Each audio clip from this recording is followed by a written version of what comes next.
sometimes YouTube just takes its sweet time. Sometimes it doesn't want to go at all. And sometimes it works immediately. I think this is one of those times where it's not working at all. So we're just going to wait and sit here awkwardly until it happens. YouTube. Do we have a topic list or anything? Or are we just going to kind of just we are just going to rock, my friend. We are going to rock. I got some questions. It's all about you and how wonderful you are. Okay. It's just your wonder. That is all. Good. We're still trying to get this going. We're still waiting on YouTube. It should click any minute. There it is. There she goes. Ladies and gentlemen, let's do some chaotic good.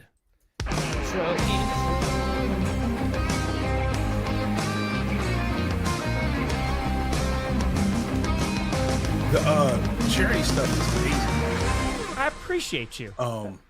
Like when I saw that you already raised over $1 million, like you just literally by yourself, just doing things. Yeah, that's it. As a football fan, that's very kind of you, yeah, man. It's crazy. We're live, by the way, folks. Welcome to another edition of Chaotic Good Sports. So happy to have you back. We have been trying to get this episode in. It's been in the works for quite some time, and now it is finally here. And I cannot be more excited. Before we introduce our guest, gotta talk about, because every single time we do one of these, Chaotic Good Sports, 100% of the donations go directly to a certain foundation, certain charitable organization. And today, the one that we are talking about is YouthSpark. Based out of Atlanta, Georgia, they do some phenomenal work. They have a 96% rating on Charity Navigator. They are a smaller charity, so every single dollar helps. The link is on the top of the chat. We couldn't get it registered with YouTube in time, and that's completely and totally on me. So I highly recommend just clicking on the link and going directly through them. However, if any super chats are given during the show, we'll donate at the end of the stream and we'll show all that off. They're a great charity organization. They work through services and advocacy to prevent and try any kind of child abuse, exploitation, trafficking. So they definitely I'm also need a former employee, just to point that out. Like I came out of the trenches once upon a time there in the Fulton County Juvenile Court. It's legit. I have stories. I probably won't get into them, but if you watch my content, you've heard me speak to my experiences there at different times. So it's a really valuable cause. It makes a big difference for them.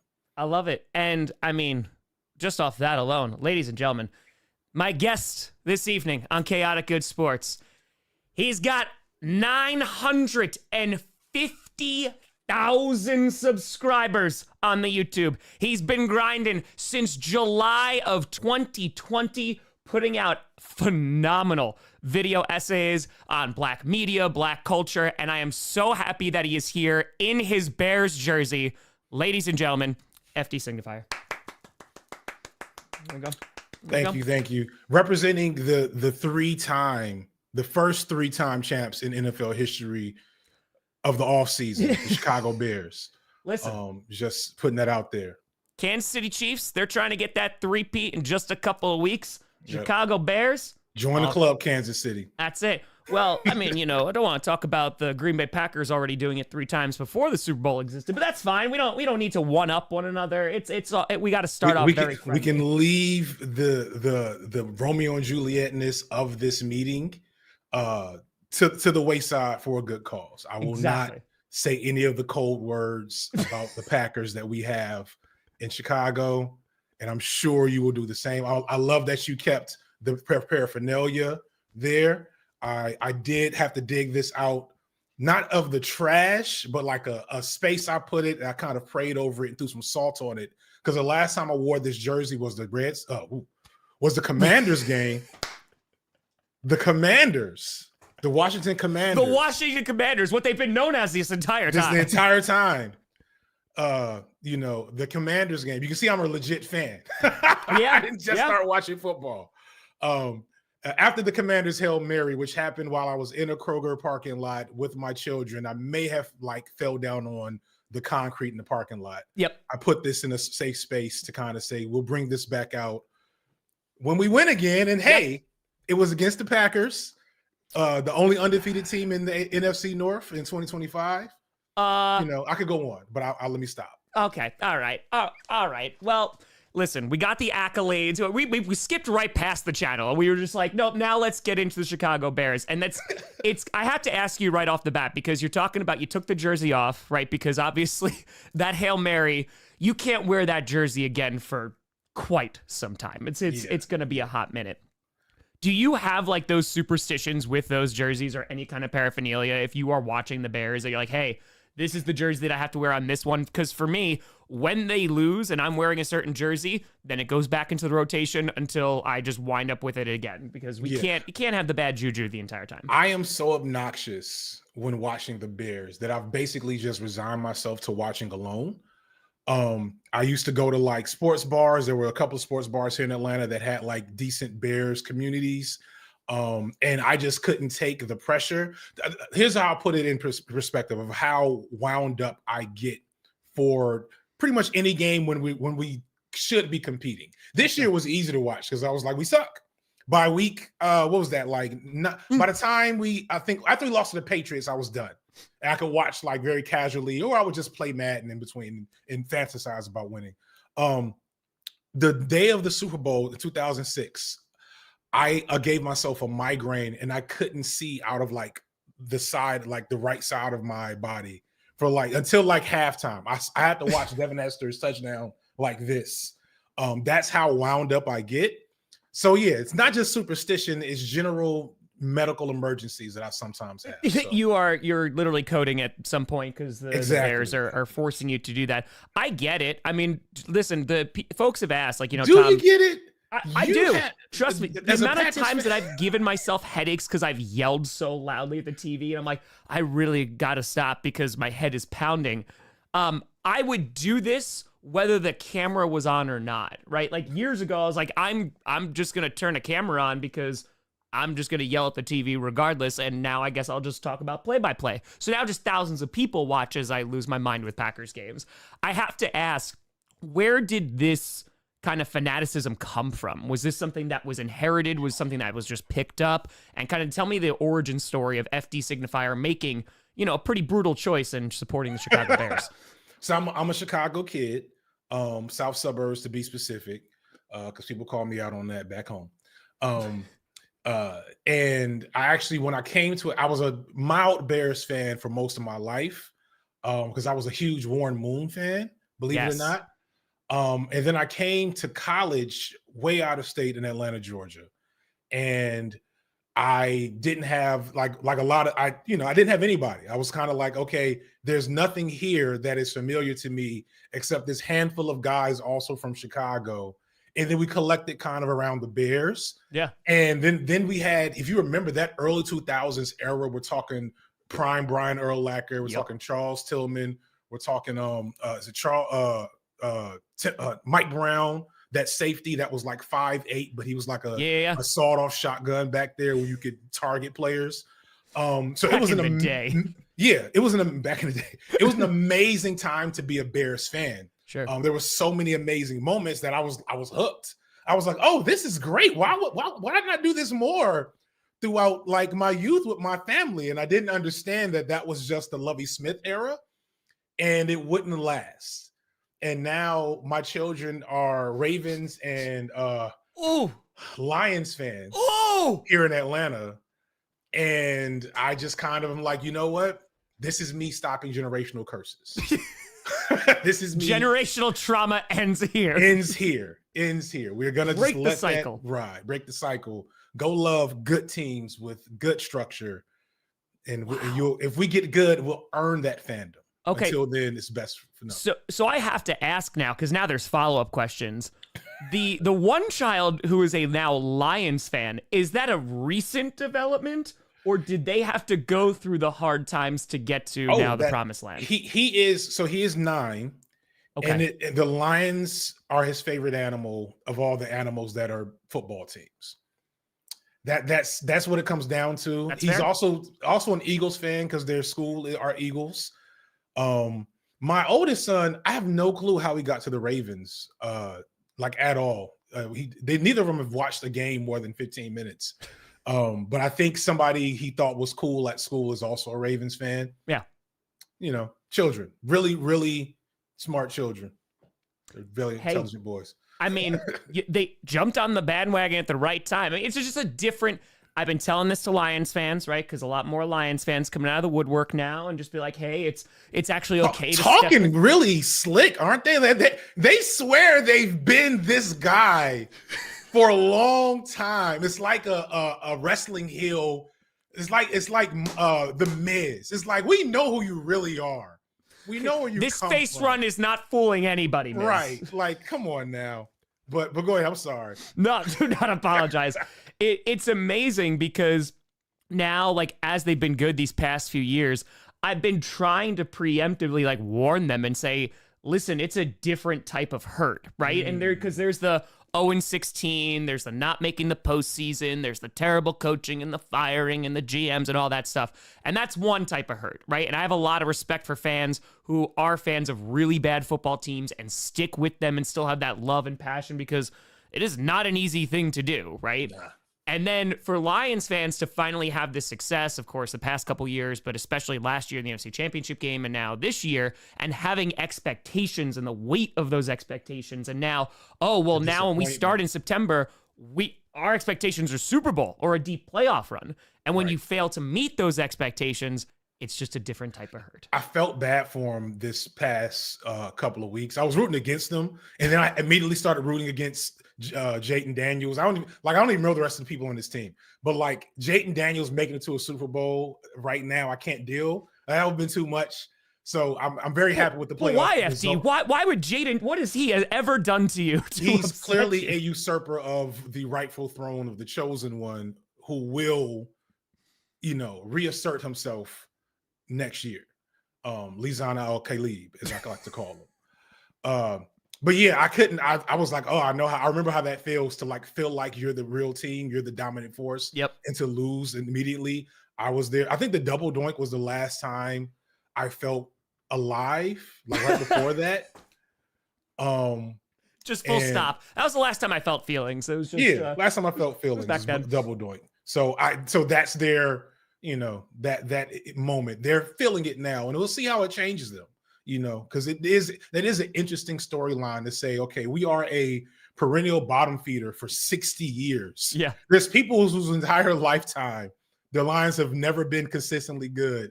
And then suddenly they're a Super Bowl favorite. Yeah. I would watch that anime.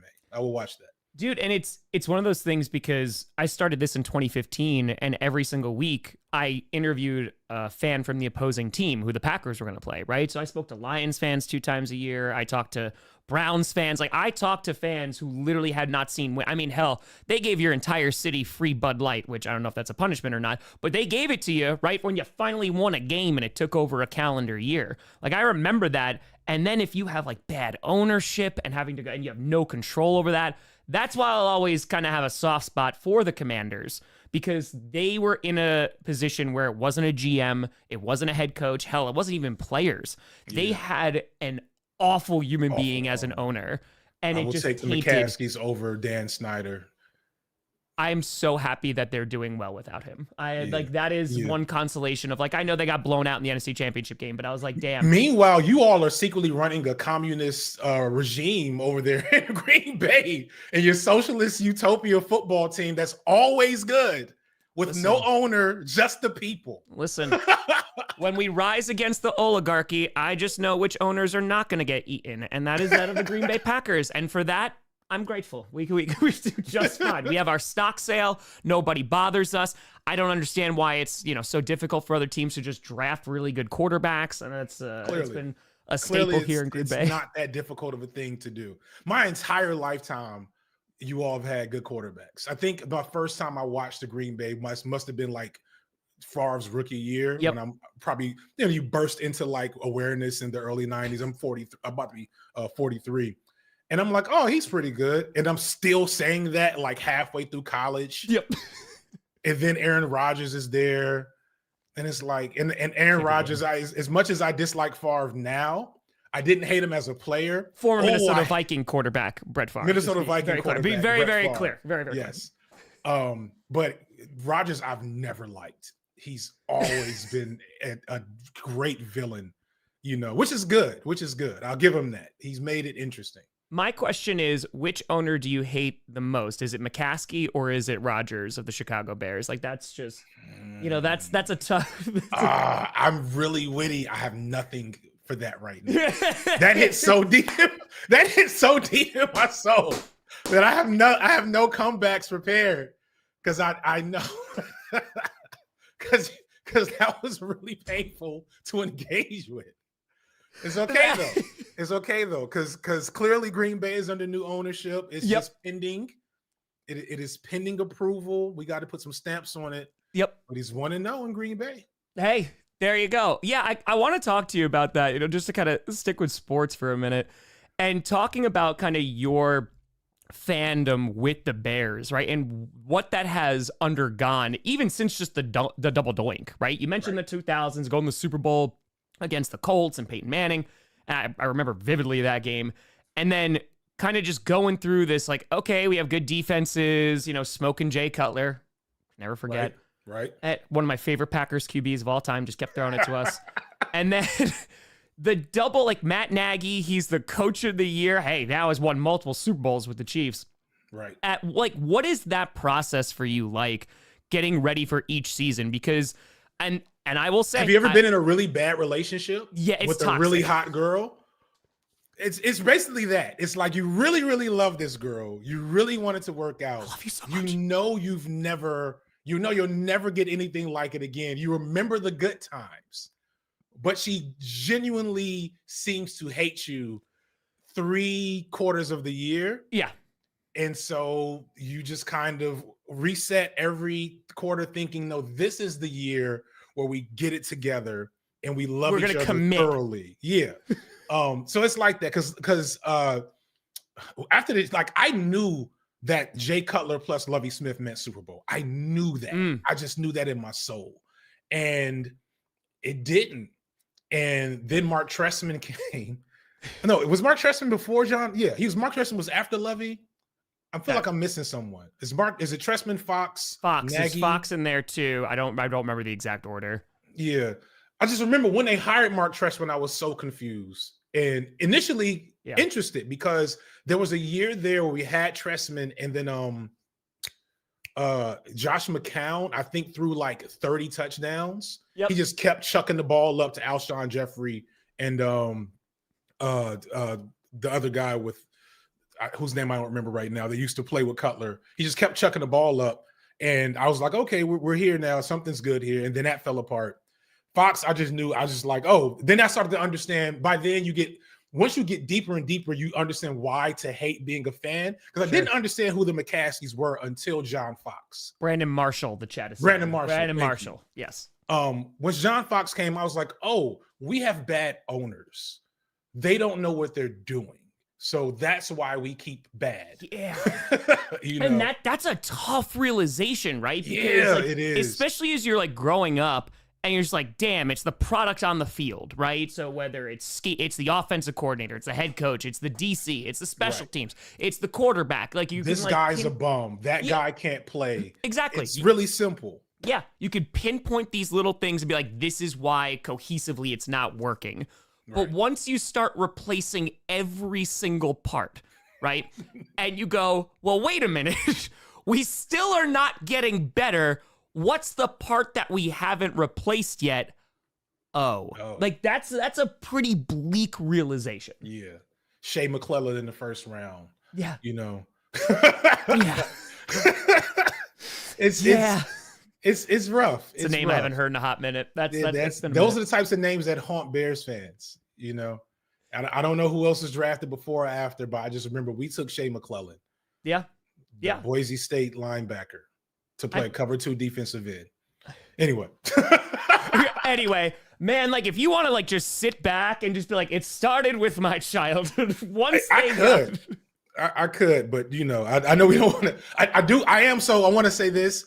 People that are following me here from my channel know that this is actually a really big deal for me because I do like talking sports. I'm a huge football mostly just football fan. Like I'm at that age where everything starts to shrink. And so I can't follow things. I get that. But I've made like multiple sports related videos and they always bomb. Like I will say it's so funny just because when I first heard of you, it's because like, you know, on YouTube, like when someone has like the verified and they like comment, like sometimes you'll get a notification.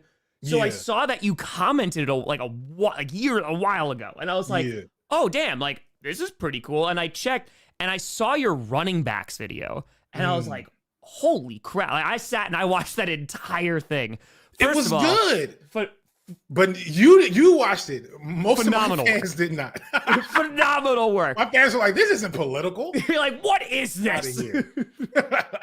Well, it's great too, because you also have a WWE video, which I'm very fond of. Yes. Because that just is, it's both my niche. I was like, okay, great. This is right here. So we were talking about this, and while we were trying to get ready and, you know, schedule this thing, you were talking about how excited you were just to like talk about sports and talk about football, because predominantly that, like you said, like that's not your usual consistent content. You know, being almost 5 years into this, just as a content creator, do you feel at times, and I want to talk about the topics as well, but do you feel at times that it kind of puts you in a box of like, hey, like this is what I can and can't talk about, not in terms of, you know, worry about getting censored or worry about, you know, just not being liked, but just going, man, I don't put out the quantity, right, is not super duper high. You have 950,000 subs, and like, what is it, double digit videos, which congratulations, man. Like that's incredible work, and it's a testament to the quality of the work that you put out. Thank you. In terms of just where you're at in creating things like sports, you have anime videos. Do you kind of just feel around going, all right, this topic is just calling to me right now? Or is it kind of just any given day? Topics are like, it's a combination of things. Something really big happens, and like, there's basically like the world has set a plate out for you and you eat it. So, what's the video? Like the Drake and Kendrick beef. Sure. I wasn't planning on making that video. And then it happened, and then I knew I was uniquely positioned to make the best possible video on the topic. I knew that there was going to be a huge audience for it. I didn't know it was going to blow up the way it did. Thankfully, it did, right? Yeah. But the universe served me up like a layup for that one. They alley-ooped me that. So, and then there's like something I really, really want to talk about that's within my wheelhouse, like, you know, issues with policing or like Black political reality, or things about like boys and issues that boys and men are dealing with. And so those are things like I know I'm going to make like for months going into. I'm just waiting for the timing. And then there's stuff I know nobody cares about but me. And the genre I'm in is, on one level, you have to learn the YouTube game really well. You're kind of, I hope this doesn't come off wrong. I'm not saying that you're like lucky, but you're so uniquely talented within your genre that you kind of like get to like trudge ahead with your own vision, like completely. Does that make sense? Like, you're not playing the game. You're not doing Mr. Beast thumbnails, like top 10 things the Bears could have did to an offseason. You're not doing that crap. Yeah. All right. It's like, it's your face, and people know this is the face of the funny football guy, and they click. It's so funny you say that, dude, too, because if you look, you could look at every single one of my thumbnails, right? Before 30 and 30, the only thumbnail my face was on was Friday Night Q&As, because it's not about me. It's about the content, right? And I mean, I started this over 10 years ago now, that I was like, okay, it's the sport, it's the content that people care about. They don't care. Who am I? Right? Who cares who Tom Grossi is, especially when I was just coming up, and that was years of just no one watching. So I was like, okay, it's got to be made about the content, about the Packers, etc. So to your point, my job is a bit easier because the NFL changes every single year, right? And I go, okay, week 1, I have plenty of stuff to talk about, and then I just take whatever the season gives me, right? In terms of storylines or scripted, what have you. You, as you're talking about, you have these moments where you're like, okay, this video is going to be on the backlog for 3-4 months. It's going to take forever to do this.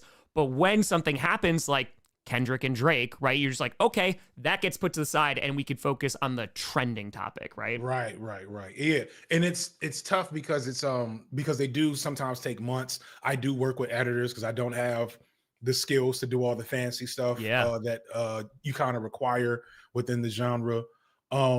And yeah, it's when you get to the football video or the anime video or the wrestling video, those are definitely videos where I'm like, okay, the video essayist mantra, because there's a lot of us on here. Sure. I connect with a lot of, I don't know if you know, Dan Olson is one of my bigger influences. Okay. Super Eye Patch Wolf. These are people with like 1 million plus already. And they usually do like a video every 3-4 months. I don't have that luxury yet. Maybe one day, knock on wood, coming soon. Yeah. But when you plan stuff out and it flops, it's kind of a big deal. So I have to know, okay, I'm going to follow up this football video with something I know that people want to see. I'm going to follow up this wrestling video with something I know that people want to see. And I'm going to make sure it's something that's not difficult for me to do. Sure. So that I can get all the joy I need out of this video that, is a passion project. The mantra is one for the algorithm, one for the fans, and one for you. It's like one for me, one for them. Yeah, I get it. Yeah. I mean, it's pretty great. And I'm very curious, just like, so your first video, at least on YouTube, that's listed is July of 2020, right? You had the Hamilton video. Hamilton. Yeah, there's a Hamilton video. So, because I went back after the running back video, I was like, well, now I'm going to go watch these, right? Because like they are very, very well done, man. Like it's truly excellent work. What kind of prompts you? Because there's a major difference, right, between having these ideas, having like, hey, I wanted to like do this execution, this kind of video, this kind of style. What draws you to going, okay, I'm going to make this kind of video in this style about this topic when there's a million different topics to talk about, and kind of hone in on this specific niche of like, this is what I want to focus on? Yeah, I'm a recovering Facebook argument guy, and as I say that, it makes perfect sense now, doesn't it? I get you. I was doing stand-up comedy in like the late 2000s and stuff. And so, yeah, I was like, this is how I hone my skills. Right. Destroying people on Facebook. Exactly. So, yeah, so the Hamilton video happens. Well, first I got I was a early like YouTube adopter in terms of like in the early 2010s, probably I was one of a few people that was watching mostly YouTube and nothing else, way back then. And so I found, Lindsay Ellis and the Angry Video Game Nerd and all these different channels that were doing a specific type of content that I liked, Red Letter Media. Yeah. They were doing what we come to know today as video essays. Sure. And I'd always watch that, and I would get frustrated when they would ever touch on a Black piece of media and kind of not know what the hell to do with it. Sure. They would try. It would be like their best effort. Sure. And I would get really frustrated, angry. And then I was like, you know what? The reality is I need to get in there and start making that thing. And we'll see how that goes. And I told myself that for literally like a decade. I'm in a master's program and I'm finishing my thesis. And my reward for myself was that, all right, once I finish this thesis, I'm going to make my first YouTube video. Okay. And then I didn't finish the thesis, at least. And you're like, well, but then somebody pissed me off on Facebook about Hamilton, and it was also COVID. And it was around my birthday. And so I'm like, you know what? Fuck it. I'm going to instead of arguing with this person on Facebook about Hamilton, I'm going to make a video about it and kill two birds with one stone. Yeah. And I was like, oh, I'm kind of good at this. I guess since I've been watching these for darn near a decade, maybe I've learned some of the, useful schematics and frameworks of it. Yeah. And from there, it kind of like became like experimentation, which I'm sure you're kind of experimenting with what your process is, the things you like to do, the things that the audience responds to. And over time, I actually did it for a year with like nothing. And when you're doing political stuff, you attract intent. Well, so take like the intensity of sports fans, but make it about like race and life. Yeah. Yeah. And so it's like, all right, this is intense. I need to like find allies. And so shout out to Khadijah and Bo. They shouted me out in the video that exploded my channel a little bit. I love that. And then I had one video go viral. And after that, I kind of started to see the matrix. I made a lot of allies and I learned a lot about the system. Yeah. And I've been kind of doing a balancing act between playing the game of YouTube as well as I can and being as significant of an artist and like commentator, maybe even a bit of a provocateur as I can the entire time. So yeah. That's an awesome story. And I feel like I'm curious, you talked about watching these creators, right? Because I grew up, you know, during this time, like I graduated college and I was like, okay, like I was watching YouTube, not like religiously, but I was having on, there were some creators that I enjoyed and I watched. When you eventually created, you know, those first few videos, or even right before it, did you have an idea of what kind of creator you wanted to be? And I don't mean in terms of the content. I mean in terms of just the way that you were going to present yourself, the way that you were going to present yourself to the internet, your community, if you were going to try and to dip your toe into community building. Did you have any thoughts about that, or did that kind of just evolve as the videos kept on getting published? No clue. No clue whatsoever. It was just, I'm a creative at heart. I want to say this thing about this topic, and I'm going to make a video about it. And whatever, it felt really good. I'm going to do it again. Yeah. But try this thing on this topic. Or maybe I want to do a movie review. Maybe I want to do a comedy skit.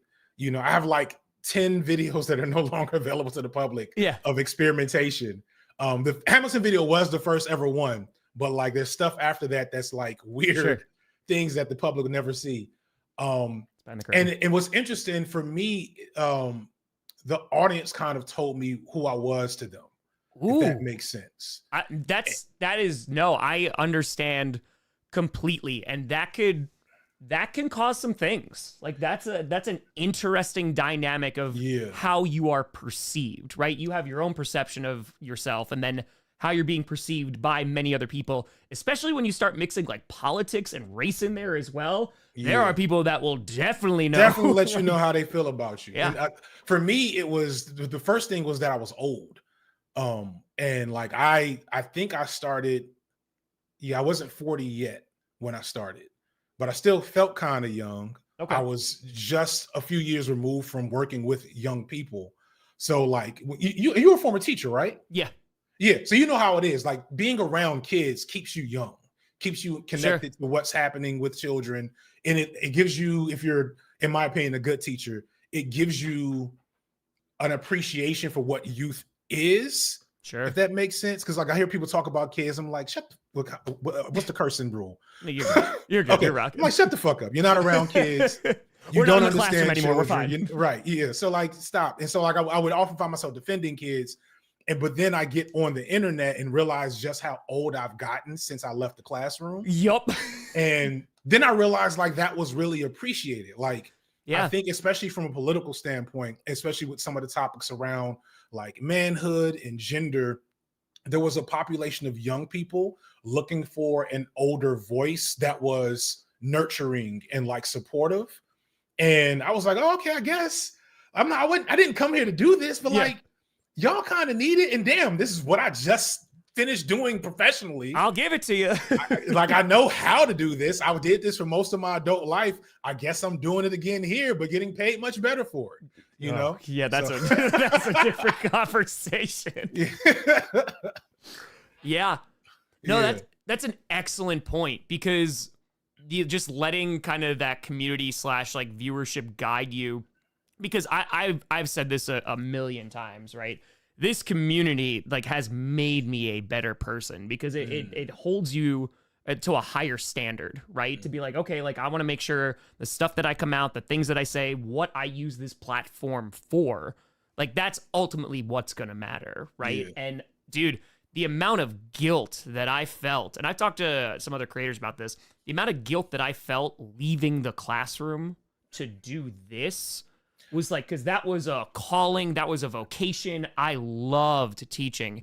I did it for 6 years. I loved every second of it, except for that last year, and it had nothing to do with the kids. It was just the COVID year, and I taught almost all seniors. I didn't know what 90% of my kids looked like until they graduated in June. That sucks. It sucked, man. It wasn't teaching. So to do that, you know, I just did this 6 years and that for 6 years. And I just got to a point where I just burnt myself the hell out. And was like, okay, well, if I'm going to make this work, here's how I'm going to function. And like, here is how I am, like, guidelines for how I'm going to operate within this space. And it wasn't until like going out during 30 and 30 and meeting people and going, this is what your content does for me. This is like who you are to me. And that was such a eye-opening experience of, holy crap, man. Like, this felt like that vocational kind of thing with this. And, that's why we have such an emphasis on giving back as much as we do, because that's, at the end of the day, that's what it's about, right? The fact that I get to do something that I absolutely love, that I know just that's the baseline. Not a lot of people get to say that. Right. I'm so fortunate to do that and to be passionate about the thing I am. Of course, we're going to do something to try and give back as a way of, hey, it's a social responsibility and this is the platform I have.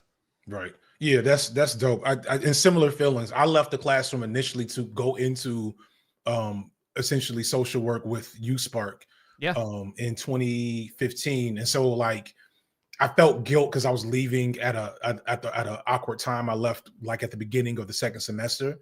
But I had already been burnt out. That was like my 8th or 9th year teaching.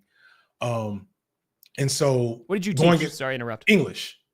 Hell yeah. Humanities for the win. Let's go. Indeed. We're always the best teachers. The coolest teachers. It's not even a competition. Like, I don't want to say but we are. Like, it is. You might have like an interesting, quirky math teacher, but yeah, math. No, nobody cares. Sorry, continue. And so, but I was still in front of kids, and like really the experience with YouthSpark and in the court system informed like a significant change in my politics, because you see up close the reality of how things work when you're trying to save a kid, save the world one kid at a time. Yeah. With the tools the system is willing to give you, it's kind of like, all right, here's the final boss, and here's a level 1 sword and a level 2 armor. Why isn't this kid, going to Harvard now? What are you doing?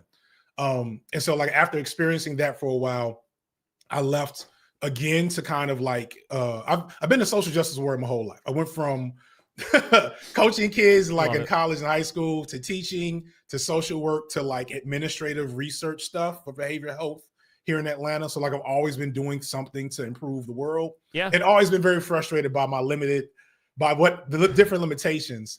And so for me, it was also COVID where, again, like I told you, I'm finishing my master's thesis, allegedly. I'm trying to continue to work because now our work is even more important because we're literally making sure that people who are on like social services don't get their services disconnected during COVID. Yeah. But then like, here's a silly video about a movie from 20 years ago.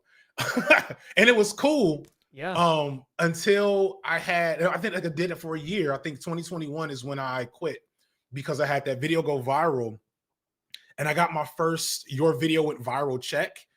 And when you make longer videos, the checks it's because the view counts are all the same, but like the way it adds up is different. So I was like, whoa, this is a lot of money for talking about silly stuff on the internet. Because most of my stuff wasn't that political before I blew up. Sure. And once I blew up, I felt similarly like obligated. Like, okay, I kind of don't feel comfortable getting a platform, being, a tokenized Black voice, just kind of being like, hey, I'm happy to be here. Like, I'm like, okay, now that I've been lucky enough to kind of get this spot, I kind of have to do it to the fullest extent. I love that. And make sure that I'm earning it ethically, if that makes sense. No, it does. Yeah. Because you could definitely, like, I could be definitely doing the much easier content and making much more money. Sure. If I wanted to, but there's, like you said, there's a social responsibility. Oh, we are right there because legitimately, I tell this all the time. So I started this in 2015 and it was when the Packers lost to the Seahawks in the NFC Championship game. Like that was my first football video, which was heartbreaking. I was in the city when it happened. I took the Metro North back. Like, we went out to a bar and it was bad. I should have just stayed home. So got on my couch a day later and was like, you know what? If I wasn't a Packers fan, like this would be objectively funny how ridiculous everything went wrong, right? From fake extra points or fake field goals, that resulted in touchdowns to 2-point conversions to onside kicks to like all of this stuff happening. I was like, there's no shot. So I made a reaction video. And that went quote unquote viral for the time. And it got like 60,000 views. And this is like 2015. Right out the bat. Oh, look at me. Look, that was crazy. I made $0, but like it was nuts. But what it did was like there was a lot of Packers fans that reached out and they were like, "Hey, this is the first time I've laughed in a couple of days. Like this is the first time that like I digested because that I know there's gonna be no sympathy from the Bears, but none whatsoever. That was a gut punch. Like that was a legit gut punch, and I was like, wow, like I am sad. Like this has made me very, very depressed. And so from there, I tell you this all the time. I put out content. I did mostly the podcast. I moved some more stuff to YouTube 2016. It took 3 years to make $200. Oh, wow. Doing this. And it was because no one was really watching, which was cool. I remember there was the Rams episode, got my first 100 views. The Perna Broncos one got my first 1,000 views. Like I remember all of these milestones. Wow. And it took 5 full years. And it wasn't until the COVID year that things like really, really blew up. But it took, 5 full years for me to go, oh, like I actually could leave teaching. Like this, and it took full time. I mean, I haven't missed an upload since August of 2019. You're a machine. Monday through Friday. I have not missed a day. I know you have like a formula and you got all the jerseys and whatnot. Sure. But it cannot, we were talking about this before we went live. Like people don't understand what it's like to talk to nothing, right? And like, so I'm doing it for like an hour, but I know I'm reading a teleprompter and a script, but I couldn't imagine like, I think you maybe did one video. Am I thinking of you or is that like another? There's a video I saw where it's like the outside view of what it looks like for you to film your content. Yeah. Yep. Okay. And it's like, I know that it takes a very special mind. I know this because I have one. To put on 7 different jerseys, sit in the same spot, and talk to a camera. And then for you're talking about multiple takes. Do you keep the camera rolling the whole time? So it depends on which video we're talking about. So let's just take 2 different videos. Let's do every NFL fans, right? So that's 32 jerseys. So basically back in the day, I was just using a lav mic. So it took like 45 to an hour just to record it because I had to take it up, put it back on again, what have you. And I had lines written out that I was going to say. I have a background in improv. So now things happen, I have a shotgun mic for every fans, and I can get it filmed within 15 minutes. I can go through 32 different jerseys. And I never have any idea what I'm going to say until I sit down, and I just literally just pump it out. And the reason I do that is because 1, it's easier for me than reading off a script. And then 2, I just need to have a pulse of every single fan base because I need to be right? Like that, the accuracy is almost number 1. It has to be entertaining, of course, but the accuracy has to be up there because especially for like Titans fans, right? Let's look at Titans fans, small market team. They don't get talked about a lot in the media unless, they're trading away AJ Brown or Derrick Henry goes to the Ravens. And so I was like, okay, well, like when I'm going to be showcasing them every week, I want to make sure that I'm accurate, right? That I'm doing a proper job of representing them. And then you have something like scripted, and that takes that is actually like from today's episode that I premiered before we went live, that is written out and then there's improv in between. So I'll just move the camera around, film all as one character, take off the jersey, move it to another part. And I literally have like the living room parceled out of like, okay, this is in frame, this is in frame, this is in frame for 14 to 16 teams. Yeah, that is ridiculous. I literally saved up money to build a room where I could just keep the same 2 cameras in the same spot. You lucky son of a bitch. Just so I could not have to. Because I was filming, if you watch my early videos, like this is a green screen behind me. But like my early videos was literally just my kitchen, my dining room floor. It was we had green paint in the room, which happened to be like perfect for green screen. I was like, oh, somebody had to tell me that, by the way. Like I was on like my 15th video and someone was like, oh man, you got a green screen behind you. I'm like, oh shit, I do. That is amazing. I think my first sports video might be the first video where I actually used the wall as green screen. I love it. But anyway, but it was like a pain because I'm moving my dining room table. Yeah. My wife is a bit of a anal retentive in terms of like things being in their place. Sure. So like, but I'm getting her like, baby, come on, we got to move this table out the way so I can film this video about apartheid. This is really important stuff. Just light topics. Oh, is this the Hamilton video? No, this is apartheid. And so like, but yeah, like the whole point, I've done like 5 videos this month since I've set up this room on my side channel. This is the most output I've ever had because everything's set up straight. The idea of having to move things like I want to, into frame and position, would make me just not record. So the fact that you're setting up 4 different cameras in your living room and like changing jerseys and doing set, like that is actually really, I don't think people appreciate it, because it does just look seamless when the finished product is, and you're editing everything yourself. That's pretty serious. So like you've earned the accolades. I appreciate it. Yeah, dude, I have used this I use one tripod, I have one camera. It is I have a webcam for streams and stuff, but yeah, I've had this GH5. Before that, it was a crappy Sony camcorder, that I bought for like $80 on Amazon when it came with like extra things that, were made for like 2 cents.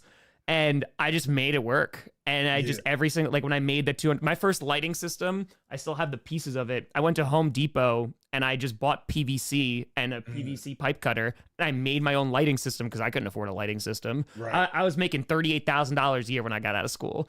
As a teacher, I got up to 52. Those super rich teachers that really, really need more testing and oversight on those teachers. But you know what?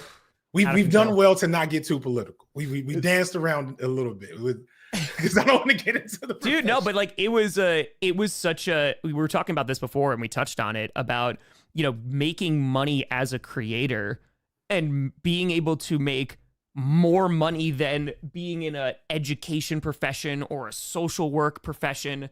Like you are able to go, okay, this is why I give back. This is why I do the things that I do with my platform. But good God, man, like, what? Like this should not be the reality. It's wild. This is the first time, because one of my kids' teachers also is an influencer, like one of those teachers that kind of went super viral during COVID on TikTok. Yeah. And she's like, I just teach for fun now.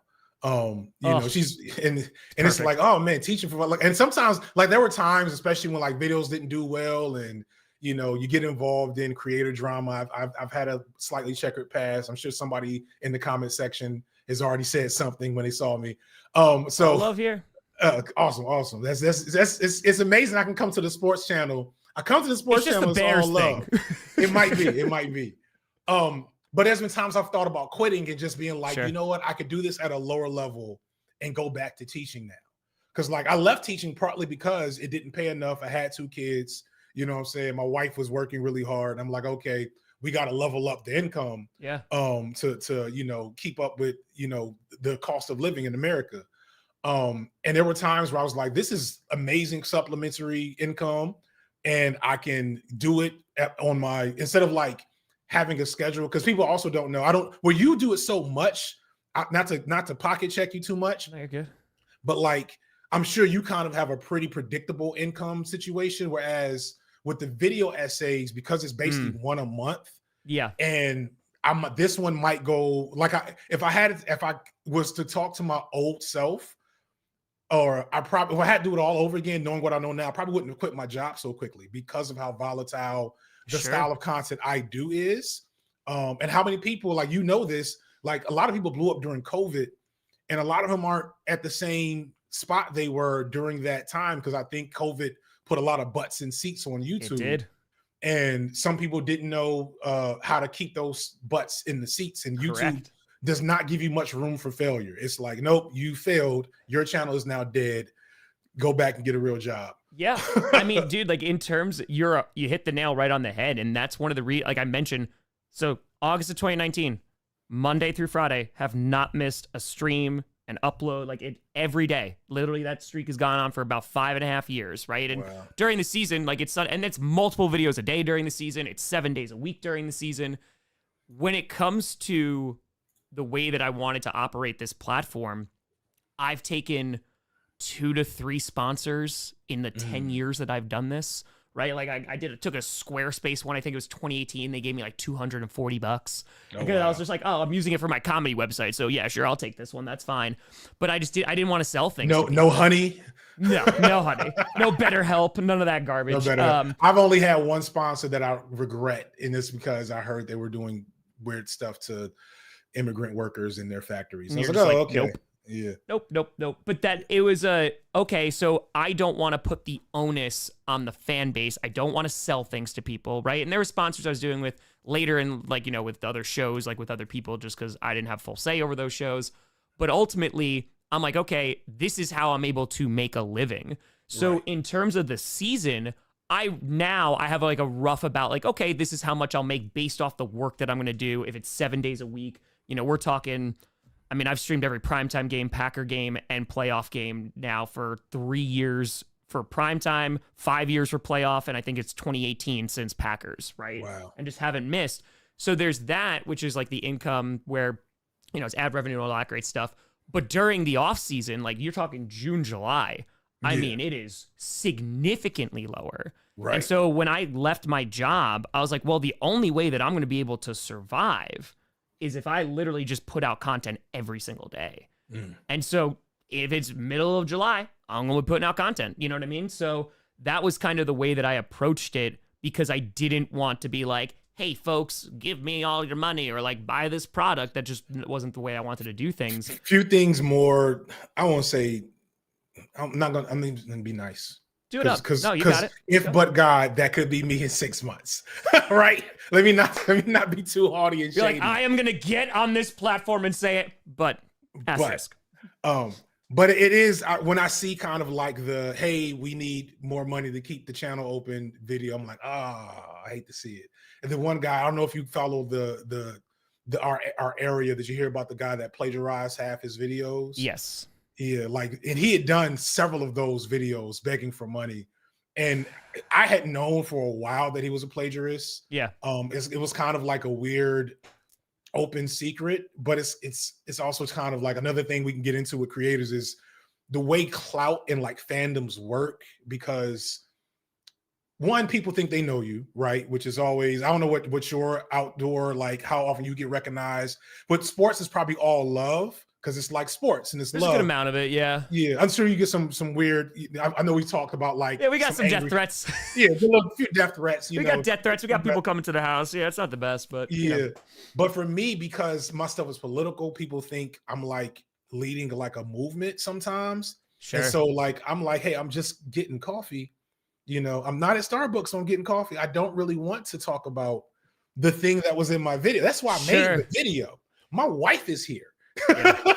Yeah, that's fair. Yeah, so it gets dicey. I can't remember what was I bringing it up for?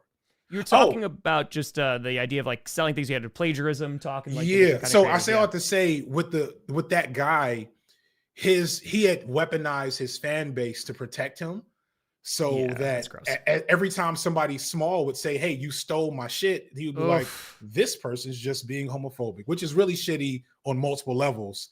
And then it took H-Bomb, who's also a queer guy, to come and say, hell no, they're not homophobic. You're just being shitty. And there we go. And it's the nature of like I just did a video on academics. I don't know if you're familiar with him. He did some really weird, creepy stuff to a kid on stream last week.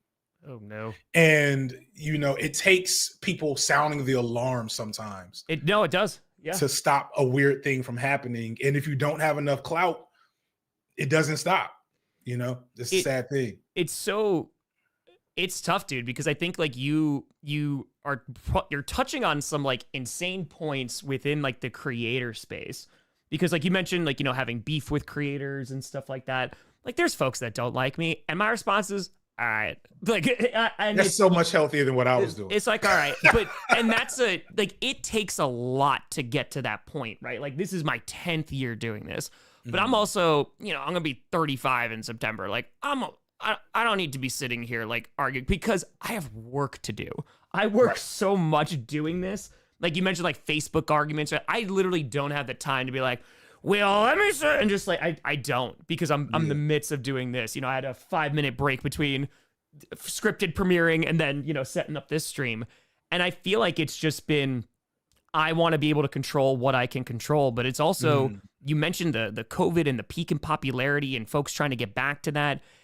My number one mindset this entire time has been, if there is a point where I am not making enough money, I got to work harder, or I got to change something, or I got to go back and get another job. Like, that is because that's not the responsibility of the people who have supported me, because they have gotten me to this point. And that's why the only time I will ever ask people for money is a fundraiser.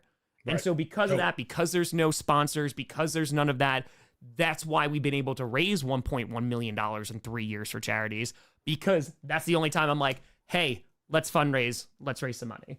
Right. And then that's kind of just been the method of making this work, because otherwise, like, I don't know.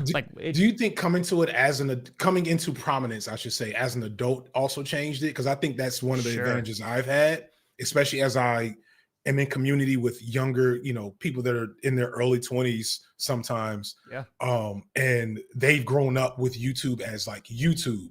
Whereas I remember when YouTube started, I remember when YouTube was just MTV or whatever. Like, and that was where the cool people are, MTV.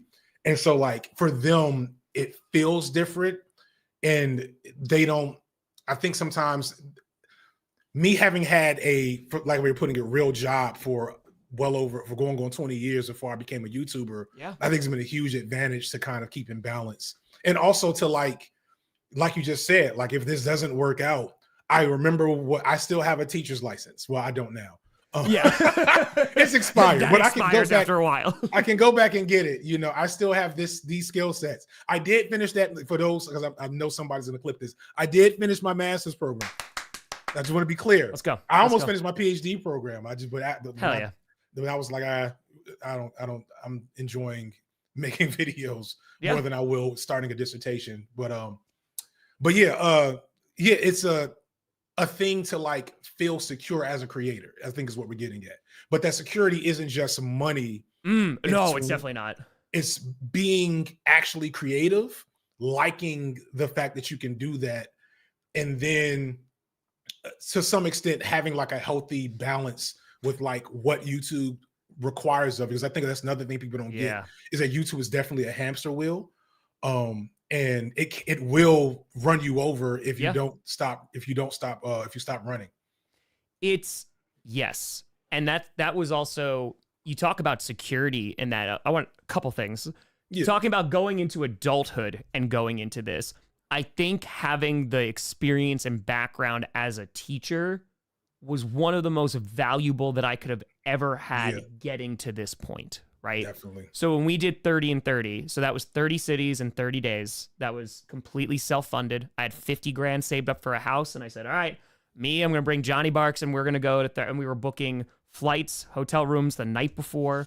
Wow. 6 teams said yes to us before we started. It was like 18 by the end. We raised over $500,000 for St. Jude. And that was a point where I went, okay, this might completely fail. I was doing it in June. No one cared about football at that point. And just at every single one of those fan events, first, the fact that people showed up in every city. A fan event. Yeah, every single time. So if there was a free fan event in every single city that we went to, right? I tried doing 2 for the first 2 weeks, and then I was like, this is killing me. So I literally can't do this. So we would get on a flight, get in a car, get to the stadium. If we were let in, cool, we had a tour. If not, went around the stadium, right? Just like with my camera, great fan event. At those fan events, they were free. Every person got a handshake. Every person got, a picture. And by the end, we had 350 people coming out to these things, right? Wow. So it was that experience of, sometimes there was kids there. And I was like, holy crap, man, to make a kid's day who's a fan of you, or an adult. I mean, because the diversity in this community is insane. And it is one of the greatest things ever. And in terms of just the amount of people and just the amount of joy and kindness that was there, and it was all for charity. Yeah, man, that experience of working with kids and working, with other adults and trying to do good, right, and trying to educate, it prepared me for this, because now I'm able to attack that at a scale that I wasn't able to before, right? So, I'm able to announce 2 days ago, hey, we're going to do this million or a million stream, right? And well, I don't know how that's going to go. You know what I mean? I have ideas of okay, this is what I'm going to do, and this is what I'm going to try to do. I got a few weeks to prepare. But 30 and 30, I was like, I'm just going to do this. International stadium tour, went to 5 countries in 10 days, right? I'm just going to do this, and I'm just going to make it happen. So you bring up a really interesting point about going into adulthood and going into content creation. But something I really want to touch on is that security, right? Mm-hmm. When for you did you have that sense of security, not only just like financially, but also in what you're talking about of like, okay, this is my voice, this is the platform that I have, this is the community that we have, and I feel secure in my spot, that I don't feel like, you know, if I stop uploading for a month, you know, everyone's going to forget about me and never watch my content again. Right. So that's hard to say. Yeah. Because I'll tell you, I'm not there yet. Yeah, like there's a part of me that's like, what do you mean security? Yeah. There's a part of me that's like, what do you like? Am I supposed to not fear for the health of my channel with every day? Upload? So for me, this is gonna sound haughty, which will I know any haters that will eventually find this will love it. Once I kind of realized who I was dealing with in this space versus me, I was like, oh, okay, then I just need to like manage. I just need to manage things, because I realized early on that I was good at this particular type of content. Sure. Right. I watched more of it than probably most people making it for longer.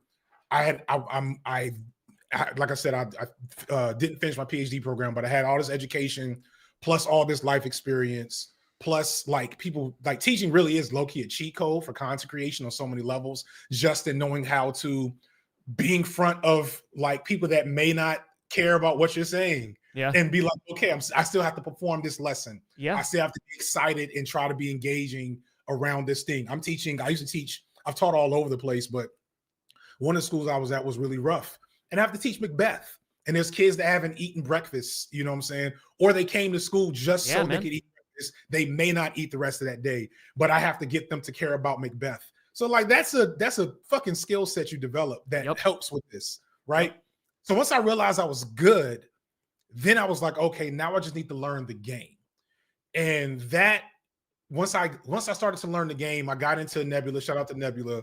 Where, you know, there's these huge channels and tech bros and like guys, you know, if you've been at any YouTuber events, you've met a couple of those guys. Sure. There's like, they're not bad, but they're just kind of otherworldly. It feels like you're in a skit yourself. There's some things that are tough to relate to, right? Like worldly experiences. Right, but they know this. And so I sat and I took notes, understanding how this works. And so then for me, it was only a matter of trying to get to a solid point financially, which is somewhat out of my control. Like everybody's channel makes people don't know this. Like if you were if it was Tom Grossi Finances, you would be a multi-millionaire by now. It would be billion stream, you know. If you did tech gets a lot more money than anything we do. So like I got to a point financially where I was finally like, okay, I'm good, when the second channel got to a certain point. And when I understood the formula for the second channel. Got you. Because now that gave me the opportunity where I had, you know, my support from Nebula, handful of ad reads. I had a good Patreon, and the channel was really healthy, that it could be like my prestige place where like, this is my baby. I put, and I wanted to feel like when I drop a video there, I can take with video essays, taking an actual couple of months is actually good if you come back strong. Sure. Believe it or not. Like, because people miss you. Because I talk, videos are sometimes 2-3 hours long. So like nobody wants, like I couldn't do 5-7 days a week of 3-hour long videos. People would get tired of me real quick. Correct. 2-month break for a long video, like boom, prestigious, holy shit, a new FD Signifier video came out. Yeah. And that's good for the algorithm, that YouTube likes that.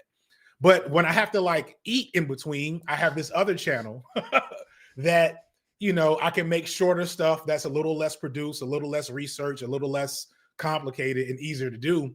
And now I have kind of everything. That's so I'm awesome. hoping that the system doesn't realize they don't like me all of a sudden, or my fans don't realize they don't like me, or something else bad happens. Wait a minute. Right.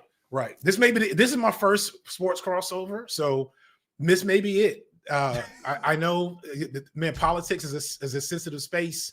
Yeah, you say the wrong thing and people will say, "Up, no, we're not good on you anymore." My biggest scare, because you know, with football comes what? Barbecuing. And so I made a brisket like last year. It was my first ever time making a brisket. And I was so proud of myself. I posted it on the channel and I had the vegans on my page like, nah, this is not okay. That's, you know, I'm like, I was really passionate about this brisket. I just wanted to show you guys, nope, we don't like it anymore. Unsubscribe. And I was like, damn, I guess you can't please everybody. Shout out to the vegans. I still love y'all. I know this is not a safe vegan space, the channel at least. Yeah, so you're talking to a vegan. Oh, shit. It is a safe vegan. I'm fucked up again. The vegans got me again. It was a setup. That's right. I only brought you on to talk about the brisket. And now this is a canceling. Yeah, this is... That's really funny. Holy crap, that's really funny. Oh, man, so you're a cheesehead that doesn't eat cheese? So I was born, and I'm not lactose intolerant. I was born like significantly allergic to dairy. Wow. I grew up with asthma. I spent birthdays in the hospital. I'm sorry, so like, this is hilarious. No, it's amazing. So I put out a comedy album, and it's literally Allergic to Fun years ago, and there's a glass of milk on the back. Yeah, like that was a thing. Like I couldn't go to Chuck E. Cheese like growing up, and yeah, dude, I'm moving to Wisconsin, and like for the longest time in Green Bay, I couldn't eat anything. Oh shit, my camera just cut off. It disappeared. But yeah, is it overheating? My camera. I don't know it's been ever since I moved to this room. It's been like overheating. You're good. We can wrap up. We've gone close to an hour. Their camera is trying to tell us to wrap up. Yeah, and I don't have any secondary cam set up on this computer. It's all good. We'll do this with a floating voice. All right, good. This is actually a fantastic... The vegans got him, indeed. They got him.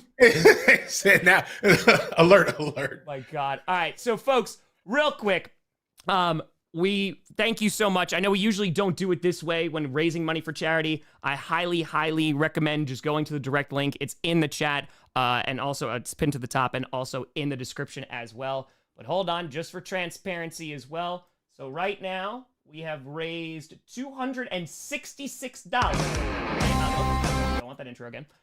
Here, so let's give a good old 400 here. Boop, boop, boop. Un momento, per favore. Okay, don't want to put in all my credit card information, so it's just, okay. Oh, I'm back. Oh, we're back. Look at that. But you're gone. Oh, I'm gone? Yeah. All right, hold on. I got you. I know exactly what it is. Boom. Now you should see me. Okay. We're good? I don't know how long I'm going to be here. It's okay. We're gonna wrap up. I'm literally donating right now. Card is incomplete. Oh my God. Hold on. We're donating. Boom. Just so we can have it. All right, while I'm doing this and wasting everybody's time, where can the people find you and everything that you do? Yeah, I'm FD Signifier. That is now technically like 5 channels, I think. Only 2 of them are really active. I do a podcast as well, but I get to that when I get to it. The main channel, I have a video coming out probably in 3 weeks, God willing. It's with the editor now. We're going through that iteration phase. The side channel, I post whenever something happens and I can get it out and done. That's Signified B-Sides. You can find me on Instagram and on Blue Sky. Please bring sports to Blue Sky. I know like we need we need more sports on Blue Sky. I would appreciate being able to continue watching and learning about Bear stuff without having to go to the other place so much, because it's getting weird there. Yeah. It's been weird there, but it's weirder recently. Sure. And then FD Signifier on Instagram, and eventually I'm going to start streaming, just like playing video games and doing more like React style content, just because that was part of the reason of creating this space. And I'm a huge Tekken player. I actually went to Evo, which is for those who don't know, kind of like the Super Bowl for fighting games. And I like people didn't realize like I was actually really, really good. I came in 270th out of like 4,000 people. Thank you. Well, I've been playing since freaking I was 12. Yes, that's all right. We're rocking. Yeah, so I had a skill gap knowledge check of pretty much most people until I met a couple of pros, and I was like, okay, there you go. That's the end of that. But yeah, so you can follow me all those places. I appreciate all the support. Please watch my sports videos. I'm halfway considering just making a sports rant channel for when football, like for the draft or something, because I really do miss having more sports interaction now that, because I think have you kind of created more like space between your public persona and your private persona now because of the notoriety and the visibility? Like, you're using your real name. Like, I know that has to be. Yeah. No, I mean, so the way that I've looked at it is no, like this camera's going to go off on me. Like, people meet me in the street, like, it's me. So it's like, hey, just like, don't send me death threats. Like, come to my house and like, we're cool. You know what I mean? Like, it's because we've gotten both of those. So like, as long as that doesn't happen, like, it's all love. And again, there's such a love for this community and the kind people that are in it, because we've been able to raise all the money that we have, you know, for our organization. So that is really dope, by the way. Yeah, man, I appreciate it. It's pretty great. Did it send me the email? Because I don't want to be that guy. Okay, hold on one second. Yes, so I'm gonna just make sure. Okay, that shows my address.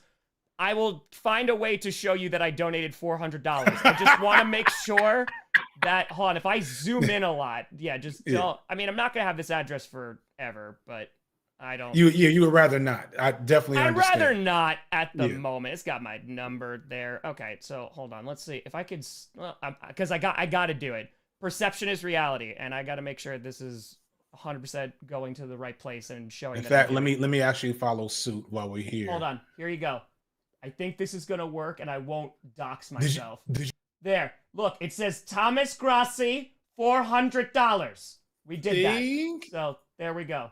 We did it. Just the proof. I hate doing it like this because I never touch money when it comes to donations. Just because it goes 100% there. I don't want to touch it. I don't want to look at it because, listen, as you know, there's plenty of creators in this space that not so much. It gets weird. It gets really weird. I'm going to go ahead and follow suit as well. Give me a second. Hey, let's go. Let's go. $400. Yeah, appreciate you folks. So just here alone, we raised $266.93. YouTube will take the 30% cut, but I covered it with the 400, so we're good with there. And then, yeah, we're rocking there. Again, this, go check them out. Link is going to be in the chat. It's going to be in the description if you're seeing this. And so, my phone is off, so I can't even freaking log into PayPal. My phone is dead. Give me a second so I can follow your example. And yeah, and it really is a good organization. Atlanta, believe it or not, is one of the top 10 cities for sex trafficking, and that's of all types, including children, underage people. And that is what's the best way to engage it? That tends to be a political football, right? People like to say they really care about kids and they care about this issue. And cool, I'll take your word for it. This will be a really good way to put your money where your mouth is.